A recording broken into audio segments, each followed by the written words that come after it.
Are go quarantine. Are mu quarantine. Musolesta, ipapa mafa. Ndaka motora, go babarus. Achbamba netoka, asena boots. Aiskera nenzara, asena foot. Ndechitizwe mwendo yango boot. Akande done sai ndakatimba. Ndakatimba inene ndakatimba. Ndechitizwe mwendo kwasha. Ndini mkwasha inene ndini mkwasha. Akande done sai ndakatimba.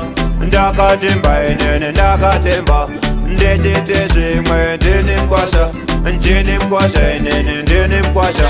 Dainge ndatsvaga dzinototsika ndechitizve ndini mukwasha. Ndinge ndaunganidza ogomayusa ndichiti ndini samusha. Ndainge ndakamutimba paninga glass ndechitizve mwendo rangu plus. Kusatoziva rikudyiwawo nevamwe plus vanofamba nebenzi kufamba nebenzi. Akandidonesa ndakatimba. Ndakatimba inene ndakatimba. Ndechitizve ndini mkwasha. Ndini mkwasha inene ndini mkwasha. Akandidonesa ndakatimba. Ndakatimba inene ndakatimba. Ndechitizve ndini mkwasha. Ndini mkwasha inene ndini mkwasha. Akazosvika patene nebenzi ndechitizve ndeyake frendi. Kusatoziva rikudyiwa nehwesere kudyiwa nehwesere kudyiwa nehwesere. Ari kudyiwa nematara faninga penjeni. Kudziya musoro faninga oven. Ane makesi faninga covid. Divenda taitoro faninga lovren. Akandidonesa ndakatimba. Ndakatimba inene ndakatimba. Ndechitizve ndini mkwasha. Ndini mkwasha inene ndini mkwasha. Akandidonesa ndakatimba.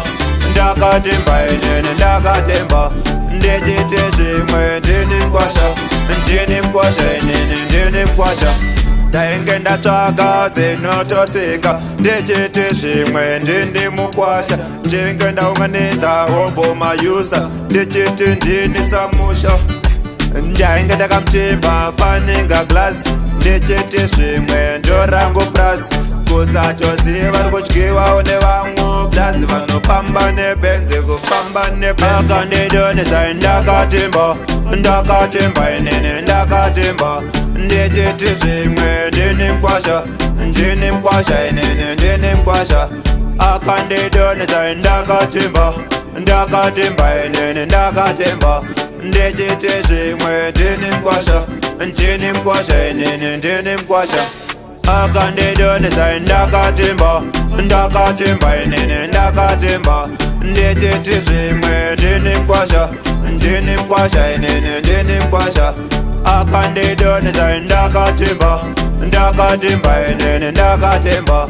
Ndechitizve ndini mkwasha. Ndini mkwasha inene ndini mkwasha.